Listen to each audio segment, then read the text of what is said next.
everyone. My name is Dion Rossiter, and I am the Executive Director of a program at UC Berkeley called Science at Cal. And I am here to introduce you to all of our amazing scientists and educators we have joining us today. I'm so excited to see you here. I want you to participate in this program by writing Q&As, all of your questions in the Q&A box, or you can even chat with us in the chat box. So please continue to do that throughout the entire program, asking all of our scientists and science educators. We have Stacy, Katya, Raina, and Chris here today, and they're all going to be sharing their expertise on fire science. And our program today is Igniting Your Curiosity with Wildfires. We have scientists from UC Berkeley and those educators from the great Lawrence Hall of Science. We're going to start today with a land acknowledgement. We just want to recognize today that Berkeley sits on the Huchun territory, the ancestral and unceded land of the Ohlone people, the successors of the historic and sovereign Verona Band of Alameda County. This land was and continues to be of great importance to the Ohlone tribe and their familiar descendants of the Verona Band. Every member of the Berkeley community has and continues to benefit from the use and the occupation of this land since the institution's founding in 1868. By offering this land acknowledgement, the Berkeley community not only recognizes the history of the land on which we stand, but also recognize that the Ohlone people are alive and flourishing, members of the Berkeley and broader Bay Area communities today. We know we have folks from all over the Bay Area, so we just want to make sure to acknowledge our ancestral tribes. Like I said, am from Science at Cal. I am so excited to be here with you all today. Science at Cal celebrates science through public programmings like science cafes and lectures, festivals like the Bay Area Science Festival we have today, and much more. I hope that you continue to stay in contact with us. We are on the web, email, Facebook, Twitter, Instagram, you name it. We are here to connect with the public. That is what we do, is connect with all of you.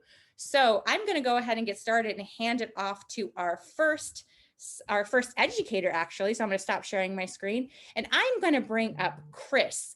He is an educator at the Lawrence Hall of Science. He's going to teach you all at home about how and why fires start in the first place. Did you know that some fires start naturally? And did you know that sometimes they start from, well, I'll let Chris explain. I was going to give you a little hint about how they start, but we're going to let Chris explain that because he's much more knowledgeable on the subject than I am. So come on up, Chris. All right, thanks, Dee. Hello and welcome, everybody. We're so excited to have you here today. We're going to be practicing being scientists by both making observations and also making those predictions along the way while we have some demos that we're going to be demonstrating for you. Now, we're going to be looking at fire, and more specifically, we're going to be looking at wildfires.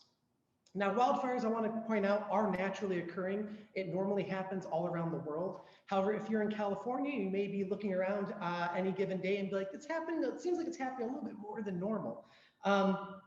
You may not be directly affected by these fires, but you may be experiencing the smoke, whether that be that you can smell it, maybe you can see it, it's going to be around you.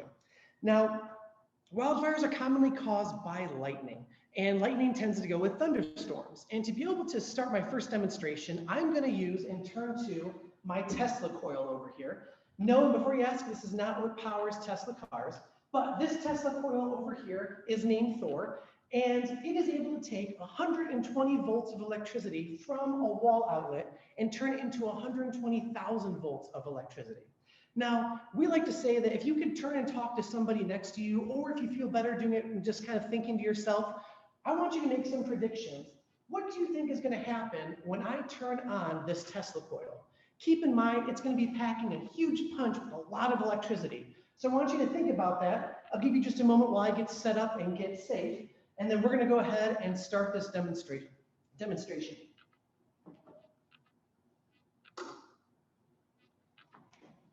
And just let you know, the lights are going to go off for just a moment so we can try and maybe see something a little bit better than if the lights were on. All right, we are going to count down in 3, 2, 1, and...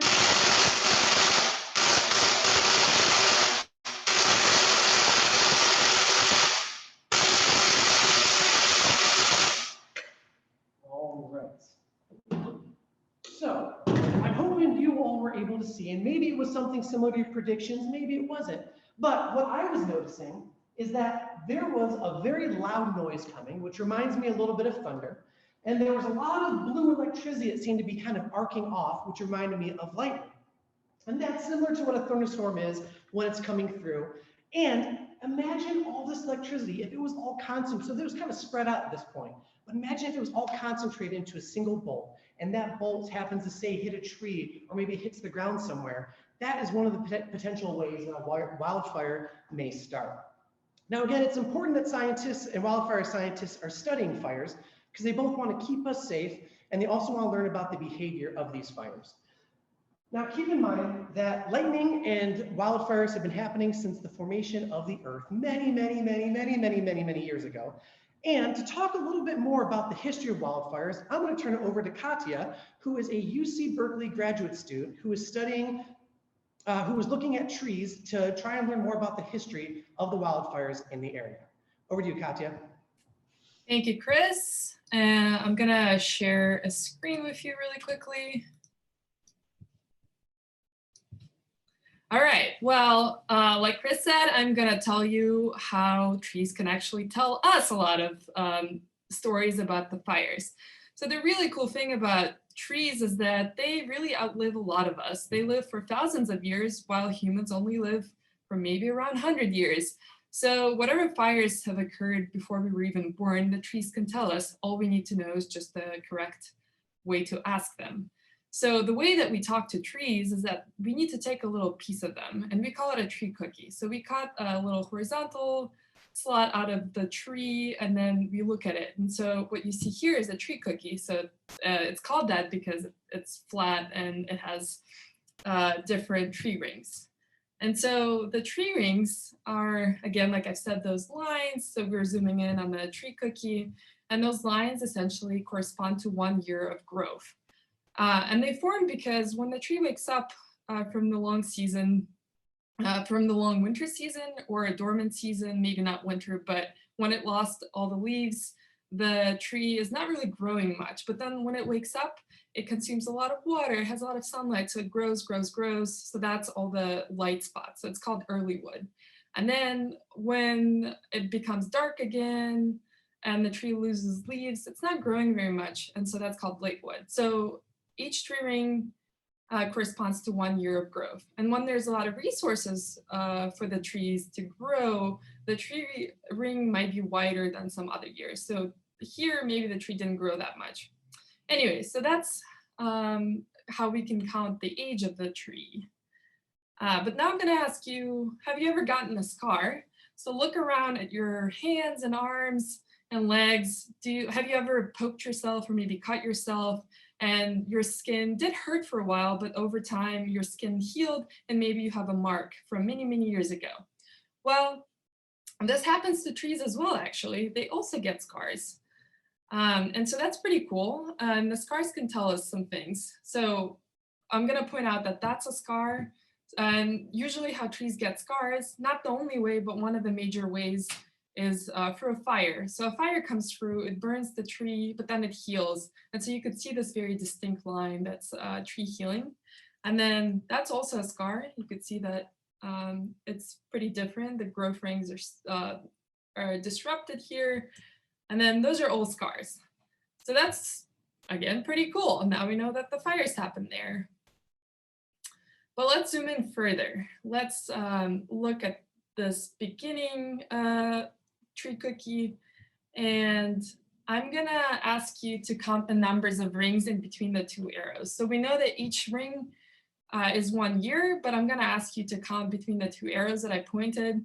How many rings can you count? So I'm gonna give you some time and just do it with someone if you have, if you're sitting right next to someone, or do it by yourself, and then write in the chat box or maybe share it in some other way with someone else.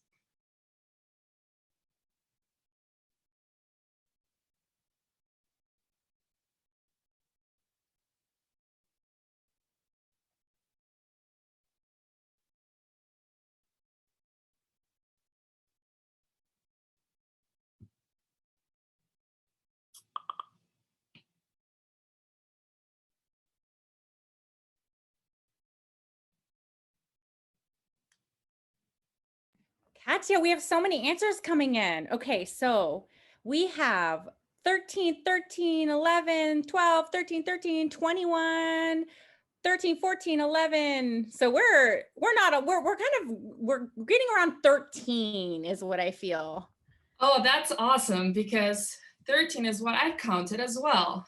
So here are the dots that I put on the screen to like show you the number of rings. And so again, 13 rings equals 13 years here. And what that means is that if we do know the age of the tree for a given ring, so here we know it's 1793, that's something that you wouldn't know. It requires more science, but I'm gonna tell you that.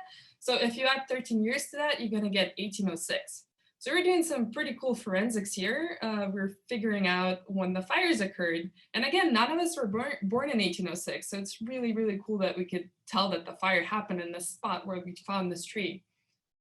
And so we could do that for all the other fire scars as well.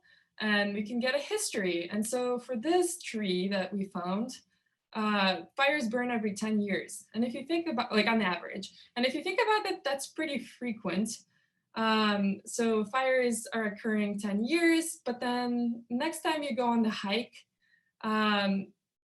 maybe you could see a park ranger cut a tree down for the trail to be free of obstruction. Look at the cross section of that tree, and then next time you're hiking, you could start thinking about, oh, maybe a fire occurred because I could see it on this tree. So that's just some activities for the future. Okay, well, we just learned a lot about how trees can teach us about the fire history. So I hope you learned a lot. And now we're going to hand it off to my friend Reina, a science educator at the Lawrence Hall of Science, to teach us about all of the ingredients needed to start a fire. So I'm gonna hand it off to Reina. All right, thank you so much for that bit of information. So friends, my name is Reina, and since we are learning about fires, I think it's really important for us to think about what are the things that we need in order for a fire to actually happen. So under what conditions? Let's see, can you see my fire triangle here? I might have to move this just a little bit. There we go. So I have a fire triangle. Okay? And I like the triangle because it has 3 sides. And actually, in order to have a fire, we need to have 3 things present. So we're going to do a few demonstrations. You're going to help me at home as well, so that we can figure out what are these 3 things that we need in order to have a fire. So for the first thing, you have hands. I want you to put your hands together, and I want you to rub those hands. Rub your hands together. Keep on going. Rub them. Rub them, rub them, rub them. What are you starting to notice? What are you feeling? Okay. My hands are getting hot. I see other friends are putting it in the chat. We're getting heat. The friction by rubbing our hands together produces heat, and heat is one of the things that we need in order to have a fire. So I'm going to add that to our fire triangle. Now, long time ago, people had to like rub sticks together or rub rocks together in order to get some heat. I have, my friend, the lighter. Okay? Always be safe and responsible with the lighter. A lighter also uses friction. It has parts inside of it that rub together in order to give us a flame. So we have friction, we have heat, but in order to keep that fire going, we also need a fuel source. Okay? Maybe that fuel source is logs in a fireplace. Maybe that fuel source is a gas in our kitchens, in our stoves, and on our ovens. I have a couple of fuel sources here that we're going to experiment with. But before we do that, I need to add my fuel to my fire triangle. Okay. We've got some fuel, we've got some heat. There's one thing that is missing. Okay. I'm going to bring this candle close so that we can see it. Okay.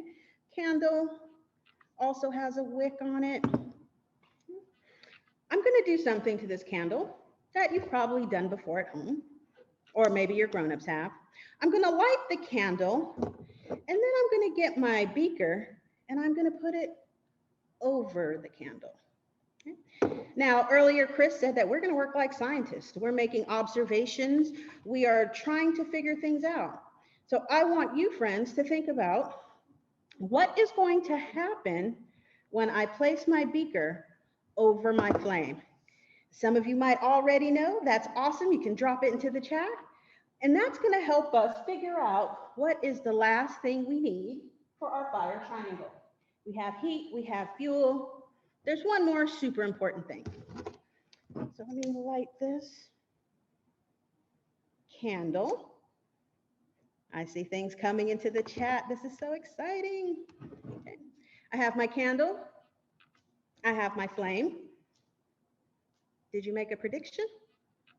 What do you think is going to happen when I place this beaker over the candle? Okay. Folks are making observations. They're dropping it into the chat. Okay. My flame went out. But why did it go out? Let me turn this on one more time. Oh, I have some friends dropping in some answers into the chat. So my flame is on. Okay. When I put my beaker on top of it, it captures some of the oxygen is trapped inside. But as that fire burns, that oxygen is getting used up. It's getting used up, and it will go out. Okay. So the third thing that we need is oxygen. All right, so in our fire triangle, we have fuel, we have heat, we have oxygen. Now, I told you earlier that I have another fuel that I want to show you. So this fuel is called, can you see it? Lycopodium powder. Everyone say Lycopodium. Okay, I'm sure you said it. I have some Lycopodium powder. And this powder is actually a plant. It's made from moss. And currently, it's used to coat vitamins, but more often than not, we like to use it in our demonstrations to have some flaming effects. So here is my fuel. I'm going to put some into the spoon. Maybe you saw some of the powder blow away. Okay. Ooh, okay. I have my Lycopodium. Where's my fire? And I have my heat. I have my fuel. I'm not passing out, so I have some oxygen in this room. What's going to happen when I put the flame to my Lycopodium powder? Drop it in the chat. What do you think is going to happen? Fuel, heat, oxygen. Okay. Maybe you think it's going to explode. Maybe you think it's going to do nothing. Oh, I see catch on fire. Fire, fire, fire. Okay. All right, people, I can't blow my computer up, but let's see what happens. So, Lycopodium in the spoon, fire.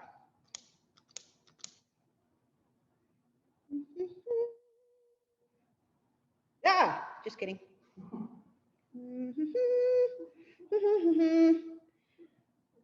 Okay. All my people who said fire, what's going on? I have my three elements, oxygen, fuel, and heat. Why is my Lycopodium powder not catching on fire? Oh yeah, the spoon's hot, definitely hot. I have this other contraption with me. Let me move to the back of this table. Sorry for seeing screen. Oh, so I have another contraption with me today. Maybe I'll point it this way. And this contraption has an air pump attached to it to be able to blow some air. My Lycopodium, I put some Lycopodium in there. I have a candle on top. Let me light this candle. do you think something different is going to happen? Is the same thing going to happen or something different going to happen? I put some Lycopodium powder into this little funnel. I have my air pump. I have my flame. Drop it in the chat. What is going to happen?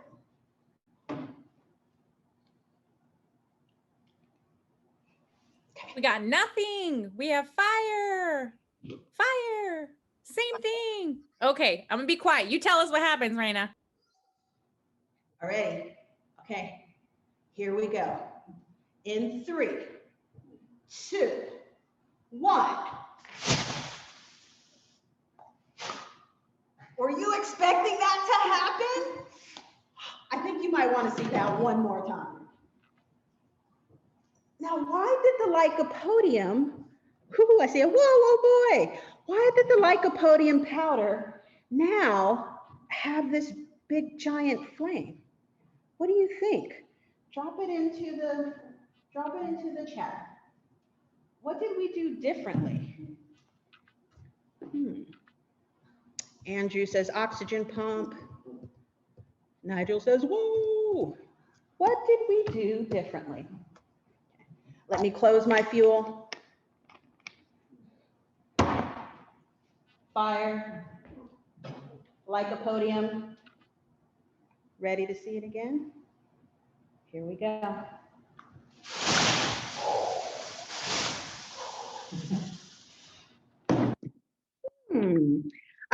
I just need to see the chats to see what people were saying.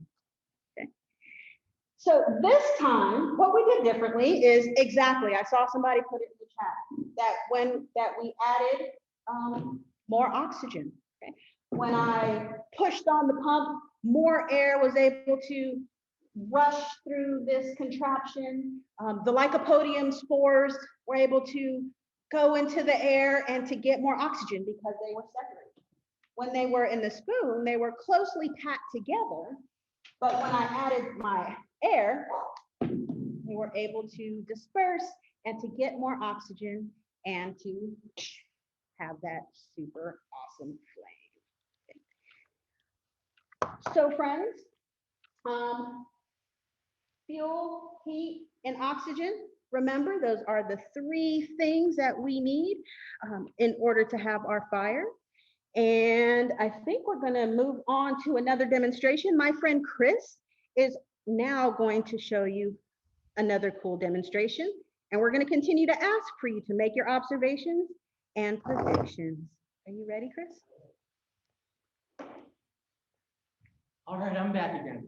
All right, so make sure this time I have my safety glasses on as well. Safety first.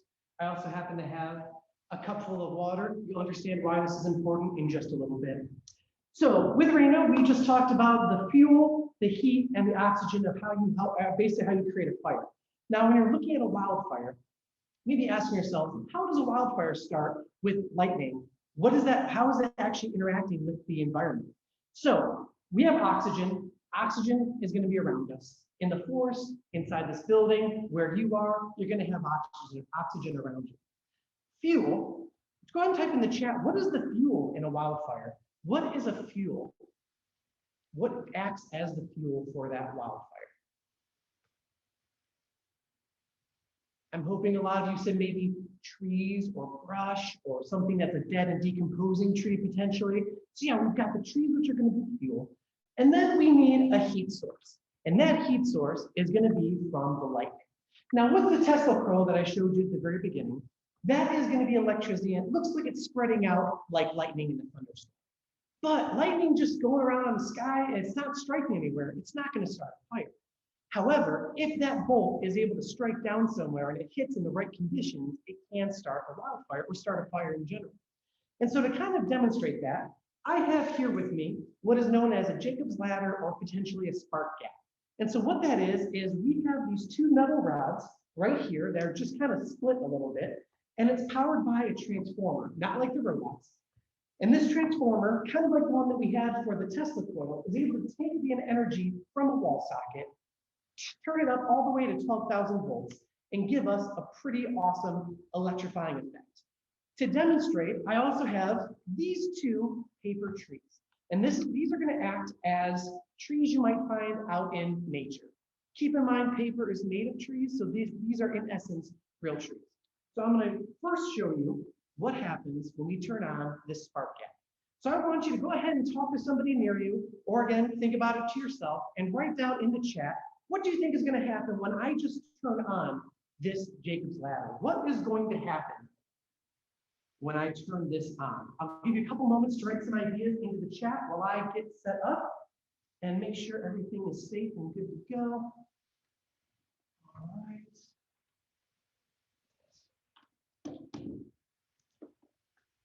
All right, here we go. We're gonna count down in 3, 2, 1, and interesting. Huh, very curious.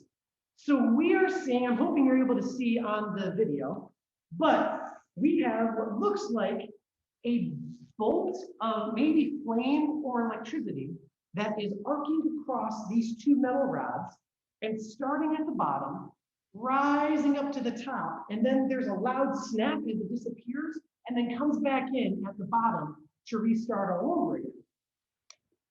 Was that what you were predicting? Is that what you thought might have happened with this Jacob's ladder? Maybe it is, maybe it isn't.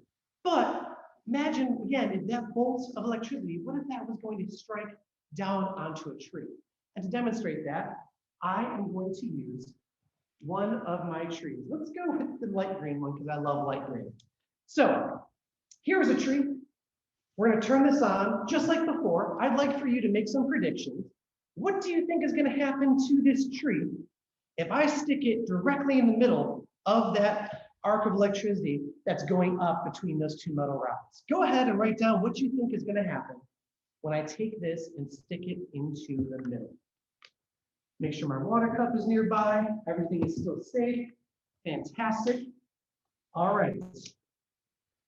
4, 3, 2, 1. And we have fire. So this tree just caught with just a little bit of electricity. Of course, if you're investigating a fire, you want to make sure you're safe, so you always have a water source nearby. Again, don't mix the water with electricity. That's not good, but having it nearby to get something that's on fire is a good thing. And so this tree just went up and lit up as just one single tree. What do you think would happen if an entire forest were to, say, be hit by one bolt of lightning? What would happen to that fire? Where would it go? How would it act? Our next guest, Stacy from the California Fire Science Consortium, is going to be talking about the next fire triangle that we're learning about, which is called the fire behavior triangle. So I'm going to go ahead and pass it back over to Stacy to talk a little bit more about this. All right, hello everyone. I have a few images I'm going to share with you. And we can get started. So yeah, you just learned about the fire triangle, and that's how fire exists. The next thing that we're going to talk about is the fire behavior triangle. Fire scientists really like triangles. And this basically is, once you take fire from like a candle, how does it perform on the landscape? How does it move through a landscape? So the three things that really affect how a fire behaves, and then also how a fire affects the landscape afterwards. So what kind of aftermath there is. Basically three things. There's topography, which is basically just how the land is formed. Forgive me one second, technical issues here. And so if you're thinking about, if you're going on a hike and you hike uphill, that's topography, right? So it's hills and valleys and all of those sort of things.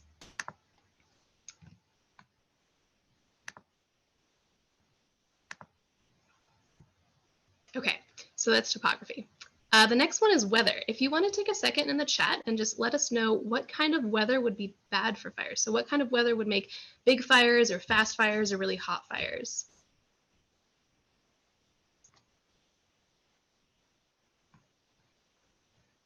So what kind of weather would be bad for fires? I think if any, I'm going to give you guys a hint.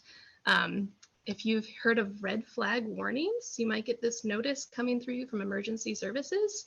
And red flag warnings is when it's really bad fire weather. That means if a fire were to start, it could get really big, it could get really hot, it could be really hard to stop. Lots of people coming in. Yes, you can see these dry, hot, lightning, dry. Yes, everyone. I would read your names, but I think everyone got it right. Yeah, pretty much. The biggest things are really windy days, really hot days, and really dry days. And a lot of the reason for that is because it moves the fire through the landscape, but it also really has to do with fuel. So I'm going to spend a little bit of time talking about fuels. You'll just learn how a might burn. You'll learn that liquid and powdered fuels can burn, but we're going to talk about mostly landscape fuels. So, and you also notice this is the one component that's in both for fire to exist, the fire triangle, and in the fire behavior triangle. So when I'm talking about fuels, a lot of things burn very differently. On the left, we have a grassland. You can see what the flames look like there. On the top right, we have some shrubs or chaparral, also pretty high flames. The bottom left is a forest that has been maybe had really frequent fire, like Katya was talking about. And you can see that it can actually burn pretty low to the ground and not have a lot of heat. And then the bottom right, of course, is actually two houses, and this is coming from an institute on the East Coast where they build these houses and see if we can make it so that we can have houses that don't burn in wildfires very effectively. So trying to actually build our homes differently. And all of these things can burn. And I'll mention one other thing about fuels is that unlike other natural disasters like hurricanes or floods, most fire needs life to actually burn, right? So most of the time when you're having a wildfire or even a campfire, you're burning materials that used to be plants, used to be alive. And that's a really interesting side of fire. It's kind of a bio-life process.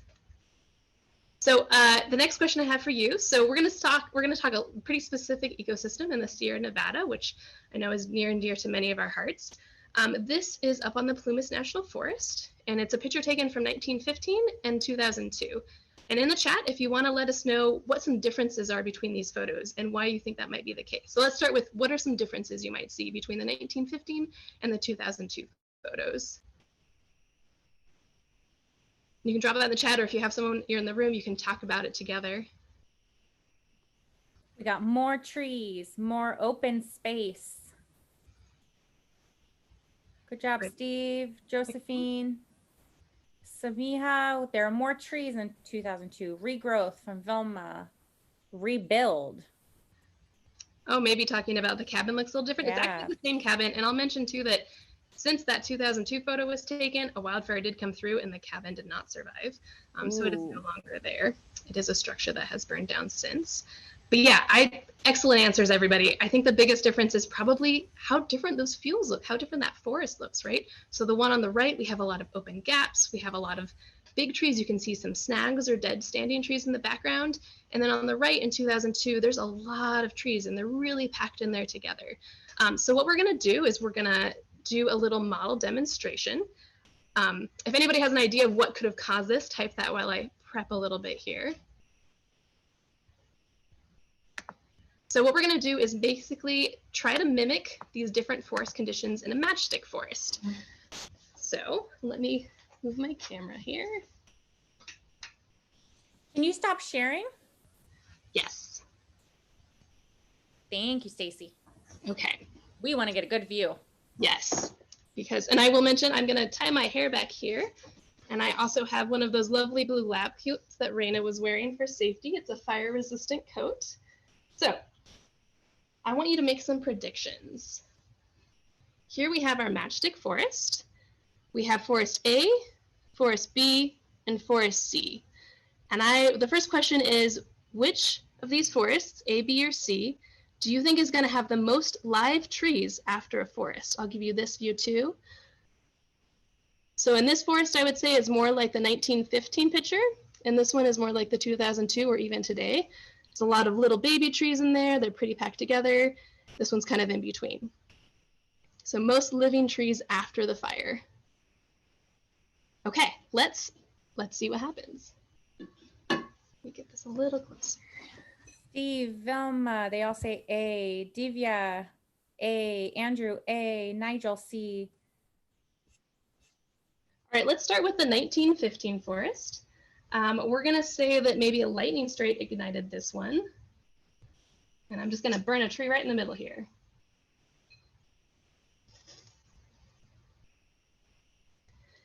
Pretty anticlimactic.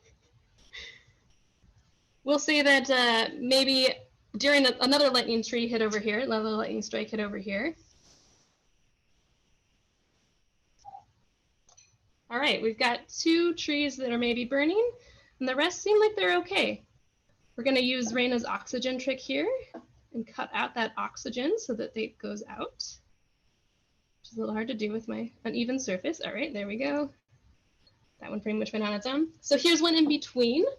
We're going to do something a little different. I'm going to start a small tree on fire, and maybe we can see if that small tree then catches a larger tree on fire.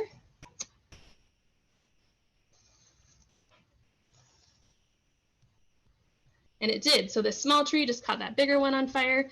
Now there's 2 trees burning right next to each other, and you can see how much higher that flame length is. Just a lot more energy when it's combined like that. We'll start another little clump back here.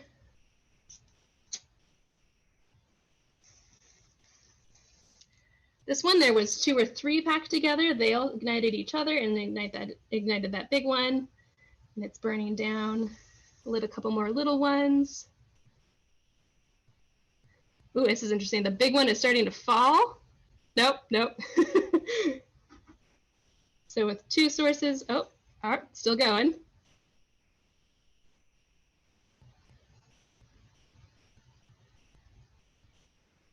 Okay, we're gonna call that one good and save my board. But still, a couple more trees burned there. And last but not least, so we're gonna do the same thing. We have this small clump right here that I'm gonna light on fire. We're gonna see what happens to this forest.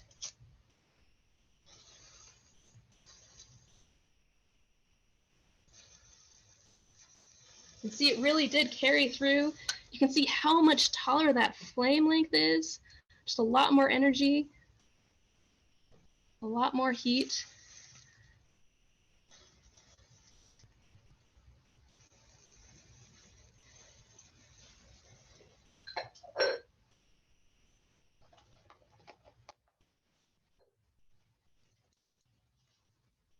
All right, I'm gonna go ahead and put this one out too. I put my glove on because there's a lot more heat and energy in this forest now, in this forest fire. And you can see a lot more smoke come out of that too.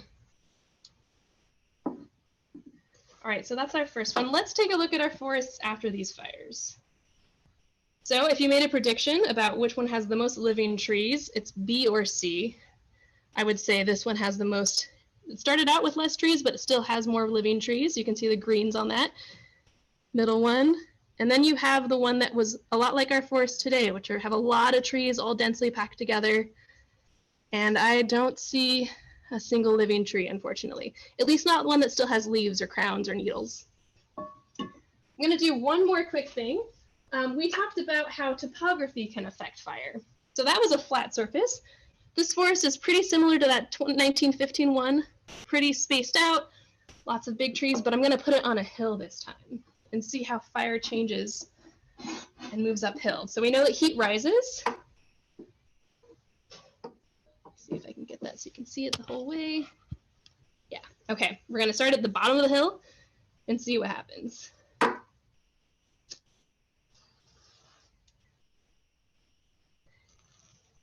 So even though it's pretty similar to the one that only had pretty much the only tree that lit on fire, maybe 1 or 2 other ones, because that flame is pointing upwards and because heat rises, it's catching these trees on fire as it moves uphill.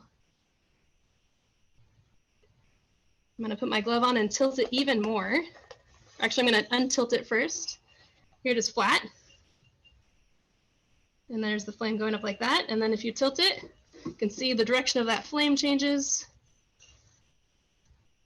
And the little paper tree that I made in the dark green, it's probably not gonna make it to the top of that hill. Okay.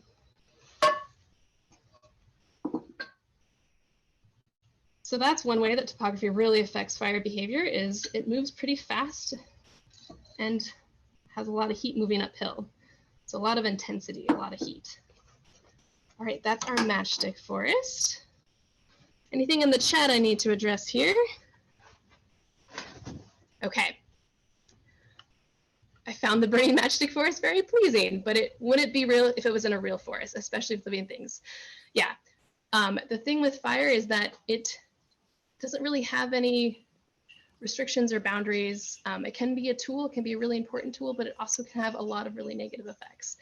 And so what we try to do at Fire Science Lab and within my organization is try to think about ways we can learn to live with fire, which is a pretty great segue. I'm going to share my screen again here and talk to you just a little bit more about fire. Yeah, fire can be good sometimes, exactly. Somebody said, now I understand why fires spread. Good job, Stacy. Winds, uphill, all of those things play a pretty big role. So as someone just said in the chat too, fires can be good, and that's really true. Fire has been a big part of our many of our ecosystems in California for thousands and thousands of years. And a lot of plants, because they had to get used to fire, they learned ways to deal with it. So in the chat, if you want to let me know if you know of any ways that a plant of some kind might deal with fire. So might either survive fire or might recover after a fire. I have some pictures up here. So we have some shrubs, we have some redwoods, we have an oak tree, and then we have a knob cone pine cone. And if you've ever, we're gonna talk a little bit about some fire adapted plants here. All right, I've seen some thick bark, excellent. Anything else? How much? Building up thick bark, long roots. Yeah, so when a fire comes through, oftentimes the soil can actually act as a pretty good heat barrier. Animals sometimes will go underground to survive a fire, and then a lot of the roots of plants will actually be okay. So I'm going to go to my next one here. So on the right here, we have a cone that's called, it's a very fancy word, but serotinous, which basically means that it stays closed up and keeps its seeds safe from birds and squirrels. And then when a fire comes through, that heat actually tells it to open up like a flower and drop out seeds so that new trees can land on the ground in a very non-competitive space. So they have lots of sunlight and lots of water because everything else is burned. So that's a serotinous cone. That's one way, is to try and just have a lot of saplings after a fire. And then the bottom two there are resprouting. So as we talked about, soil can be a really good thermal barrier. It can make it so that heat doesn't go through, it doesn't kill the plant's roots. So after a fire comes through, those roots just pop back out and resprout. A lot of trees and shrubs do this. And then on the left here, we have just some panels that show that a lot of the ways that fires have changed ecosystems is also just making it so that thick bark, having needles far off the ground so that they're not catching fire, especially if it's like coming through the ground. And then it also means that in order for that to happen, we have to have pretty frequent fires. So Katia mentioned that, we have pretty frequent fires, and lightning is a pretty big cause of fires in a lot of areas of California. But the other biggest thing is that humans have been around for thousands of years and have used fire as a management tool. So we have on the top left here, a lot of tribes in California, throughout the world actually, utilized fire for benefiting and for ecosystem management. And then we still today do prescribed fire, so trying to use good fire on the ground. Okay, and I have one more demo here. I'll go pretty quick on this slide. I know we're getting close to the hour here, but just thinking about ways that we as people can kind of learn to live with fire, because it's going to be part of our ecosystems, is thinking about all these different scales. So different solutions for different areas. In some ecosystems, that means having more of this good fire in the right times and the right conditions, and hopefully less bad fire. It means stopping ignitions where we can. It's still a lot of human-caused fires in California, and they're usually the ones that are pretty detrimental to our structures and our homes and our lives. And then just rethinking our human-built environment. And there's a lot of things we can do within that, but the number one thing is really thinking about our actual individual homes. So a lot of things we can do to make it so that they're more fire resistant in the future. Okay. And so, but the last one I'm going to do is going back to fire weather on that fire behavior triangle. As we know that from one of the demonstrations, the heat rises, and that can sometimes mean that fires actually create their own weather. And one of the coolest ways of that is a fire vortex. So this is a basic illustration. I'm going to try and model that in a lab setting. Basically, I've simulated how air would be taken up in kind of a circular motion, and then we're going to see if we can make a fire vortex. So as I'm doing that, if you want to type in the chat any other types of weather that might happen during a fire. So weather that's actually created by its own fire. Give me 1 minute here. Okay.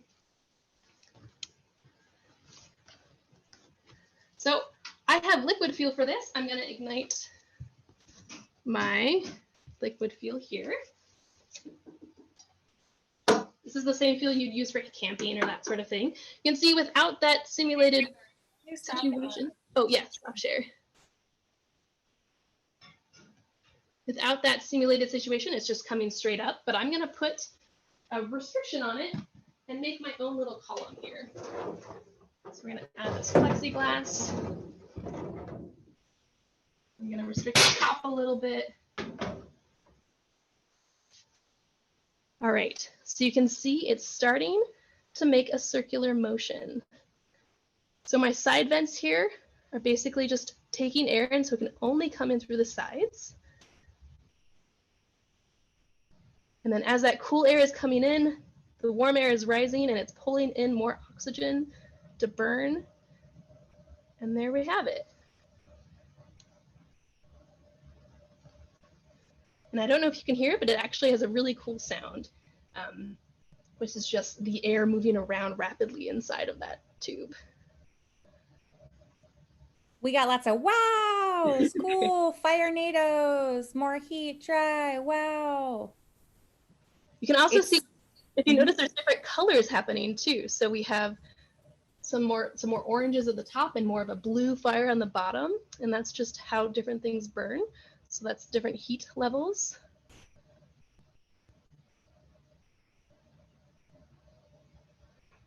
Okay, and I think I'm gonna go ahead and move the camera away, but it will be there in the background.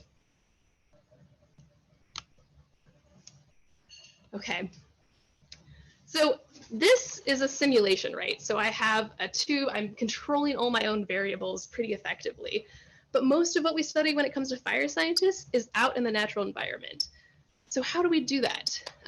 We're gonna pass this back to Katya, and she's gonna talk about some of the amazing field work that she does as a fire scientist. Thank you, Stacy. I'm gonna share once again.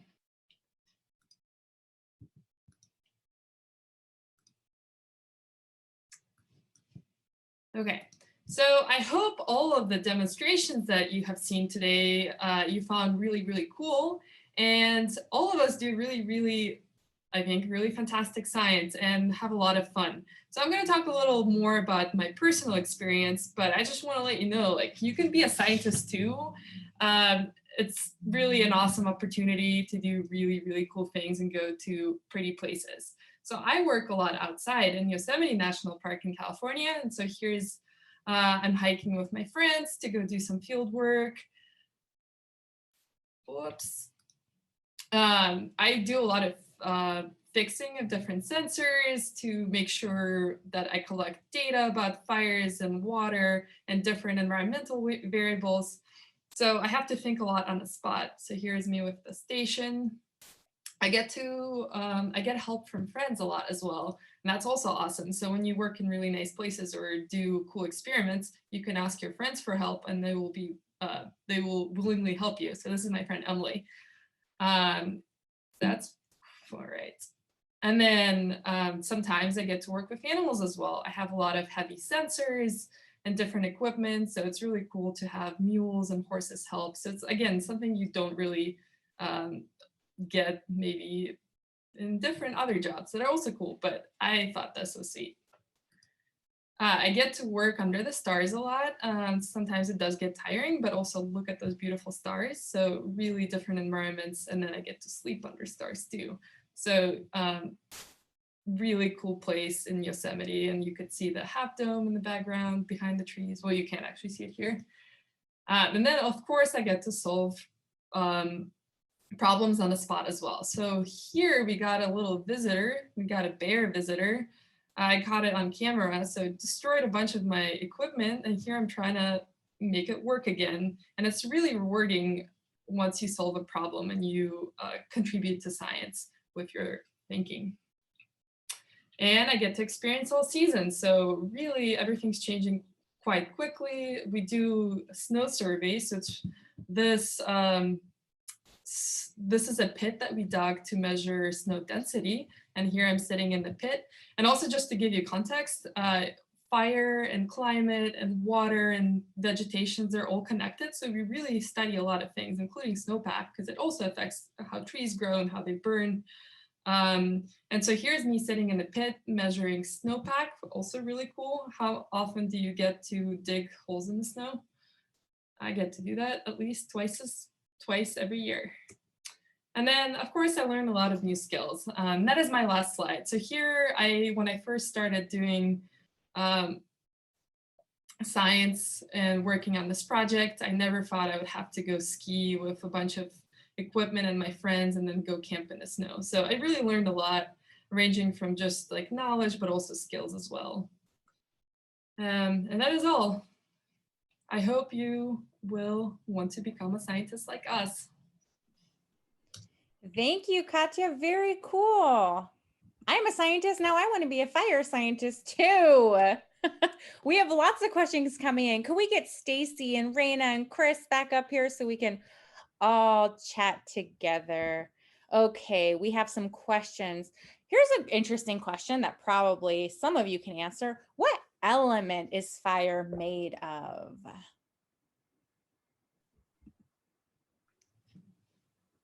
What elements is fire made of?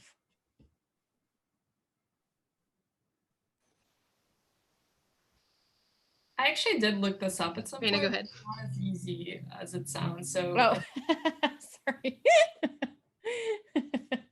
So it's a complicated question. Well, there could be different chemicals, but what you're seeing is like heat being combusted. So it could be a few, but carbon is something that burns. But what you're seeing is the combustion, so the heat, the energy release. Great, thank you so much.